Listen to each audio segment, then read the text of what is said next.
Be warned, this video will contain spoilers. If you're watching, stick hoping for Owen Wilson to transform into a golf icon. Episode 4 might test your patience. We're now 4 episodes deep, and Pryce Cahill, supposedly a decorated PGA legend, still hasn't swung a golf club. That's a real problem.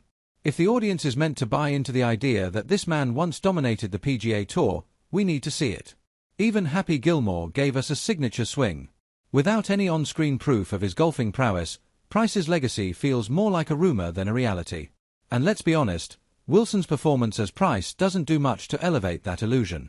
He leans heavily on his usual shtick, laid-back charm, bursts of boyish energy, and that familiar soft-spoken delivery. But what's missing is depth. There's a lot of emotional weight thrown at us, especially when the show dives into the backstory of Pryce's son Jet, who died of cancer at 4 years old. This tragedy is framed as the breaking point that drove Pryce away from pro golf. It's a moment that should hit hard, but instead of letting us feel that pain, the show leans into exposition. Characters tell us how to feel rather than letting us experience it ourselves. One of the few new dynamics introduced is Timothy Oliphant's Clark Ross, a long-standing rival of Pryce. But even that rivalry is mostly explained rather than shown. Mark Maron's gruff character drops a heavy load of exposition to paint Clark as a threat, which undermines any natural tension the show could have built. These conversations end up feeling less like plot advancement and more like the showrunners trying to rush through character development that should be unfolding gradually.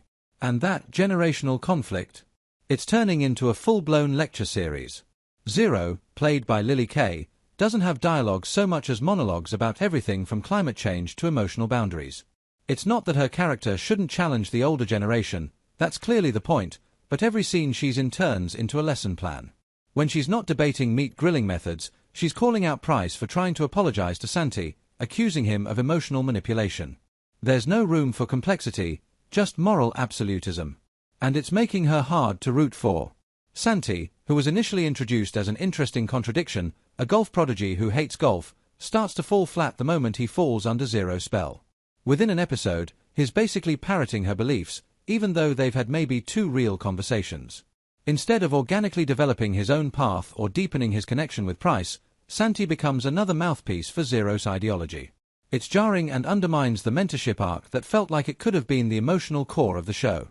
Zero's sudden urge to protect Santi like he's her little brother also comes out of nowhere. It doesn't feel earned, and it doesn't feel believable. It feels like a narrative shortcut. If she's going to become his caddy, as teased for episode 5, that's an opportunity for real growth and meaningful connection. But for now, it just feels like she's hijacking his story to amplify hers. There's still something here worth saving. The show hinted early on that it would weave together golf, personal growth, and generational divide in a clever way. But right now, it feels like it's abandoned the course, literally and metaphorically.